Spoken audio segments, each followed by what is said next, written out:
This is a video for the AIUK project on 2 Attic inscribed funerary monuments at Lyme Park, Cheshire, introduced to you by Peter Liddel and myself, Polly Lowe.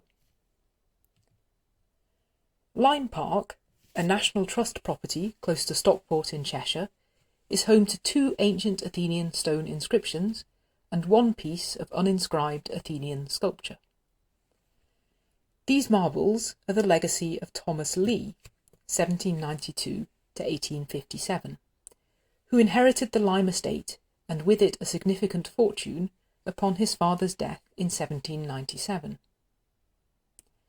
Legh's interest in the antiquities of Greece can be traced to a brief period of his life, and, like that of other travellers and collectors of this period, appears to have owed more to a general desire for adventure than to any great interest or expertise in ancient sculpture, still less ancient inscriptions. In 1810, Legh began his studies at Brasenose College, Oxford, but soon decided that greater excitements could be found elsewhere. In 1811, he travelled to Greece for the first time, on a journey which would ultimately take him to Egypt. Although he spent some time in Athens, he appears not to have considered this to have been the high point of his travels. In his account of his time in Greece, he dedicates most space to his rather minor role in the removal of the frieze of the classical Temple of Apollo in Bassae, in southern Greece, which is now in the British Museum. He does, though, mention that he conducted extensive excavations in Athens. However, there is reason to believe that the physician and medical biographer Dr. William MacMichael, 1784 to 1839, who was present with Legh in Greece, may have played a more substantial role in the discovery of the Athenian inscriptions than Legh reveals. The only discoveries in Athens on which Legh dwells at any length in his published work are a terracotta vase of extreme beauty and in a state of perfect preservation, and the curious marble basso relievo, both found in excavations at the Keramikos, a cemetery of Athens. The former is a red figure vase of the type known as a pelike, depicting Zeus and Nike on the obverse and Hera and Hebe on the reverse. It's now at the British Museum.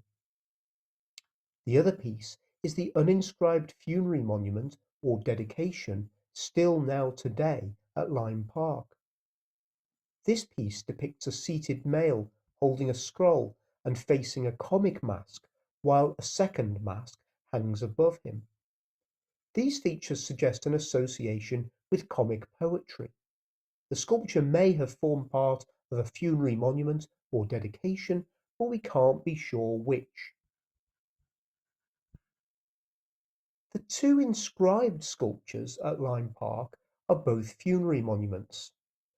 The stele of Arcesis, dated to the early 4th century BC on the basis of its letter forms, depicts in a sunken relief panel a young woman gazing at a swaddled small baby.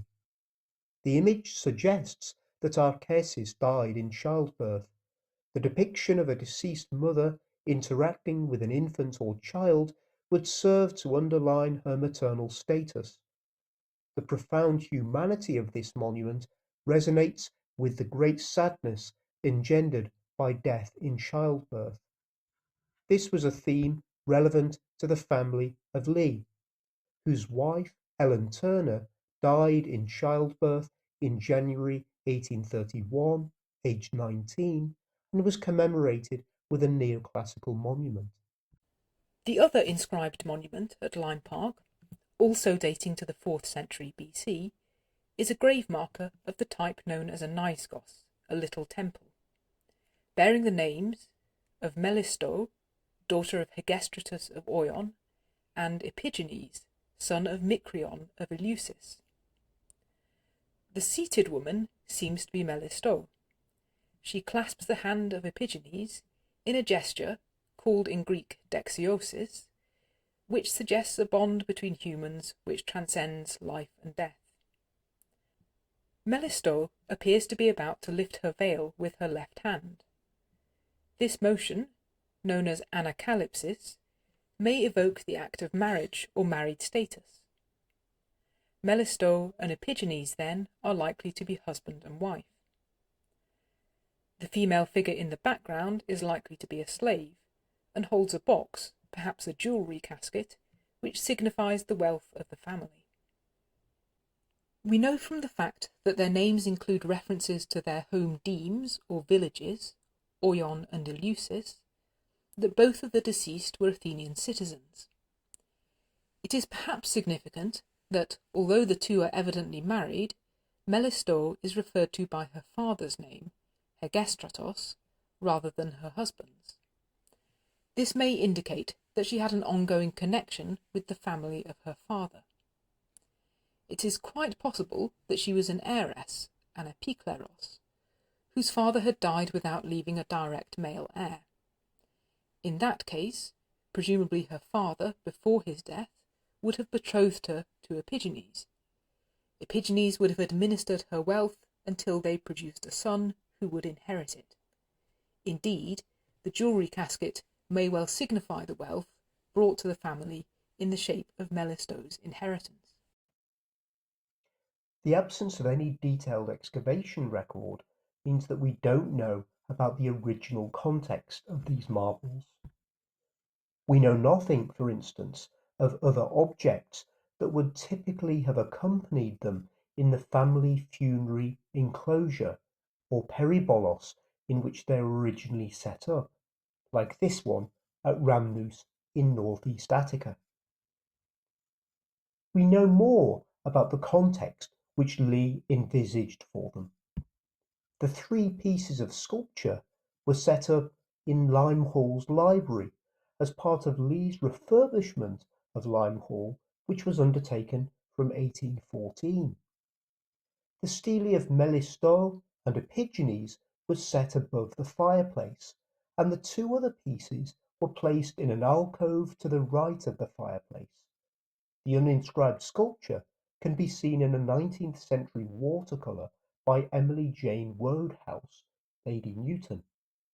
These marbles served as decorations and souvenirs of Legh's early adventures, a theme that can be detected elsewhere in the hall, in particular in the Bright Gallery, where casts of the Bassi frieze are hung.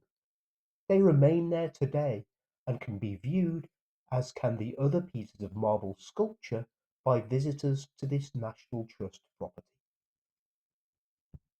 To read more about the inscribed sculptures at Lyme Park, we recommend that you look at our publication of these inscriptions in AIUK Volume 5.